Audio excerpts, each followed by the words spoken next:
મિત્રતા એટલે શું? મિત્રતા એ માત્ર સંબંધ નથી, તે એક સંવેદના છે. મિત્રતા એ પ્રેમ, વિશ્વાસ, અતૂટ બંધનનું એક સ્વરૂપ હોય તો તે મિત્રતા છે. મિત્રતા એટલે શું?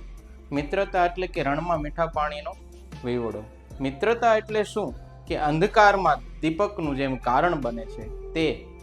મિત્રતા એટલે કે જીવનના થાક્યાના જે સ્મિતનું કારણ બનતું હોય, આ છે મિત્રતા. મિત્રતા કેવી હોવી જોઈએ? મિત્રતા તો જેમ કે સુદામા અને કૃષ્ણની મિત્રતા. સુદામા અને કૃષ્ણની મિત્રતાની અંદર સહજતા, નિસ્વાર્થ પ્રેમનું પ્રતીક છે. મિત્રતા કેવી હોવી જોઈએ? તો જેમ કે કૃષ્ણ અને અર્જુન અને કૃષ્ણની મિત્રતાની અંદર સાહસિકપણું, માર્ગદર્શન અને કર્તવ્યપરાયણતાની વાત બતાવવામાં. મિત્ર હોય તો આવો મિત્ર હોવો જોઈએ. મિત્રતા કેવી હોવી જોઈએ? કે દુર્યોધન અને કર્ણની મિત્રતા, કે એની અંદર સંપૂર્ણ વફાદારીનું સ્વરૂપ આપણે જોવા મળે છે. મિત્રતા એટલે શું?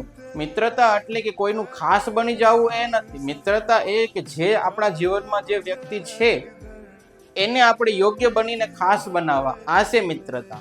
તમારા માટે મિત્રતાને લઈને શું સંબોધન કરી રહ્યા છો, શું સમજાવવા માંગો છો, તે કોમેન્ટમાં કહેજો.